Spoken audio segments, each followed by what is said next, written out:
Qui parmi les hommes pouvait vaincre la mort? Quelle créature, même parmi les anges, pouvait anéantir la puissance du péché? Qui parmi les rois et les princes pouvait autant marquer l'univers et se placer au centre des événements, au cœur des circonstances comme toi, Seigneur, le véritable noyau de la vie? Et désormais, tous ceux qui aspirent à l'éternité n'ont de repère qu'en toi. Tous les grands enjeux de l'humanité ne trouvent une issue véritable qu'en toi. Toutes les questions du monde n'ont de réponse qu'en toi, pourvu que les hommes de ce siècle le sachent et qu'ils accourent vers la source de leur bonheur que tu es. Tu es sorti vivant d'une terre qui n'était pas structurée pour te contenir. Tu as rencontré la mort dans ses demeures.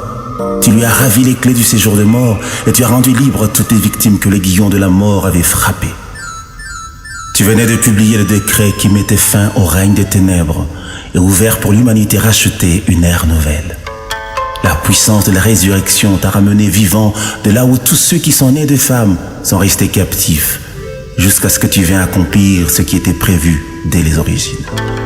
Tu as quitté la terre comme tu y étais entré, c'est-à-dire par la voie d'un prodige. Tu as traversé physiquement les cieux pour regagner la demeure de ta majesté et occuper le trône de ta grandeur, et les cieux célébrèrent ta victoire. Les forces des ténèbres se sont liguées, la vallée de la mort aménagée pour une randonnée funèbre. Cependant, ton veto s'est opposé au dessein cynique de l'enfer, car le dernier mot t'appartient. Le breuvage mortel a répandu ses traits nocifs dans mes entrailles et entamé l'œuvre de la destruction. Mais gloire soit rendue à toi qui contrôle toutes choses. Tu m'as souverainement rendu la vie afin que je vive essentiellement pour te faire plaisir, vivre pour t'aimer, vivre pour te célébrer encore et toujours. Tu es digne d'occuper le trône de mon cœur et de remplir mon être profond, d'être celui vers qui se porteront tous les désirs de mon âme et pour qui je passerai tous mes jours sous le soleil.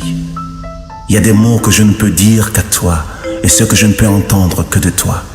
Comment ne pas aimer l'amour qui se fait aimer et qui déploie toutes ses vertus pour demeurer ancré dans les racines d'un cœur planté en toi? Comment ne pas enlacer l'amour incarné, vivant et parfait, qui manifeste toutes ses tendresses dans l'intimité de nos cœurs attachés pour la vie?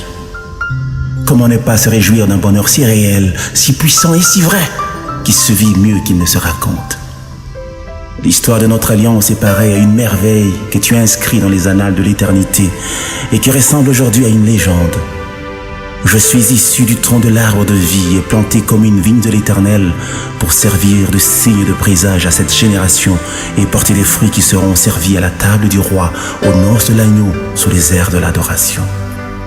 J'aime t'adorer, Seigneur, et proclamer ton amour, car c'est pour cela que tu m'as introduit sur la terre, vivre pour t'aimer et annoncer aux hommes que tu as créés que tu es Seigneur, digne de notre louange.